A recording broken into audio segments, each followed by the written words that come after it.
जय श्री राम दोस्तों। कैसे हैं आप? उम्मीद है आप अच्छे होंगे। कल की कहानी में मैंने सुनाया था आपको कि प्रभु श्री राम, लक्ष्मण, सीता कैसे तमसा नदी के किनारे पहुंचते हैं। उसकी बाद की कहानी आज मैं आपको सुनाने जा रहा हूं। कृपया ध्यान से सुनिएगा, आपको अच्छा लगेगा। तमसा नदी को पार करने के पश्चात रथ तीव्र गति से आगे बढ़ने लगा। तेज गति से दौड़ता हुआ रथ निर्मल जल से युक्त वेद श्रुति नामक नदी के तट पर जा पहुंचा। वेद श्रुति नदी को पार कर रथ दक्षिण दिशा की ओर बढ़ता गया और उस स्थान पर पहुंच गए जहां समुद्रगामिनी गोमती नदी प्रवाहित हो रही थी। सरिता के दोनों तटों पर सहस्त्रों गौओं की झुंड हरी हरी घास चर रही थी। गोमती नदी को लांघकर रथ ने मोरों और हंसों के कलरवों से व्याप्त संदिका नामक नदी को भी पार कर लिया। यह क्षेत्र धन्य धान्य से संपन्न और अनेक जनपदों से घिरा हुआ था। राम ने सीता को बताया कि पूर्व काल में इस क्षेत्र को राजा मनु ने इक्ष्वाकु को दिया था। शीघ्रगामी अश्वों ने रथ को विशाल और रमणीय कौशल देश की सीमा तक पहुंचा दिया।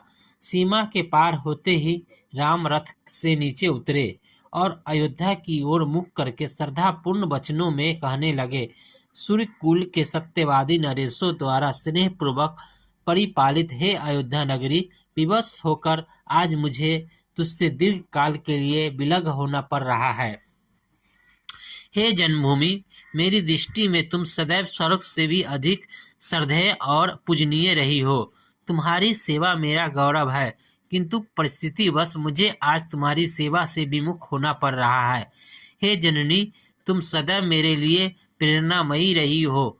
तुम्हारी धूली मुझसे चंदन की भली शांति देती है। तुम्हारा जल मेरे लिए अमृतमयी और जीवनदायी है। तुमसे विदा लेते हुए मेरा हृदय विदीर्ण हुआ जा रहा है। पिताजी की आज्ञा का पालन कर 14 वर्ष पश्चात मैं पुनः तुम्हारा दर्शन तथा तुम्हारी सेवा का सौभाग्य प्राप्त करूंगा। तब तक के लिए हे माता, मुझे विदा दो। हे माता, तुम्हें सत सत प्रणाम, कोटि कोटि प्रणाम। इतना कहकर राम ने अयोध्या प्रदेश की धूलि को मस्तक से लगा लिया। उनके नेत्र अश्रुपूरित हो गए थे, किंतु प्रयास करके उन्होंने अपनी भावनाओं को नियंत्रित किया और पुनः रथ पर बैठ गए। रथासीन हो जाने के पश्चात वे लक्ष्मण एवं सीता को मातृभूमि की गरिमा एवं महत्व के विषय में बताने लगे। हे कुलनाशिनी परम पावन भागीरथी गंगा के तट पर पहुंच गए। उस सुरमय वातावरण में वे बहुत देर तक चकित से खड़े रहे। उन्होंने देखा कि दूर दूर तक लहराते हुए खेत नेत्रों को सुख देने वाली हरी तिमा बिखर रही है। वातावरण अत्यंत सुरमय है। स्वर्ण कलशों से सुशोभित धवल मंदिर भक्ति की भावना को जागृत कर रहे हैं। वहाँ के समस्त आश्रम साम गाम की ध्वनि गुंजयमान हो रहे हैं। वायुमंडल हवन कुंडों से निकलने वाले धुएं से सुगंधित हो रहा है। अनयन काल से ऋषि मुनियों द्वारा सेवित पवित्र भागीरथी कलकल नाद के साथ द्रुत गति से प्रवाहित हो रही थी। गंगा के जल में हंस, करंडक आदि पक्षी विहार करते हुए मधुर स्वर में गा रहे हैं, मानो वे गंगा की स्तुति कर रहे हैं। त्रिपथगा पुण्य सलीला गंगा के दोनों तटों पर खड़े वृक्ष रंग बिरंगे पुष्पों से सुसज्जित हैं।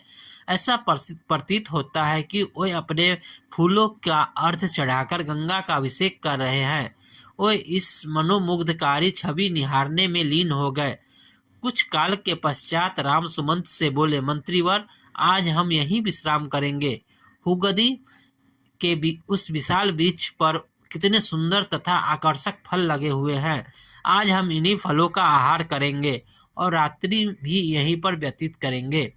रामचंद्र का आदेश पाते ही सुमंत ने रथ को हुंगदी नदी के वृक्ष के नीचे खड़ा कर दिया और अश्वों को निकट ही हरी हरी घास चरने के लिए छोड़ दिया। तो ये थी आज की कहानी। आपको कैसी लगी कृपया कमेंट बॉक्स में बताइएगा। धन्यवाद। जय श्री राम।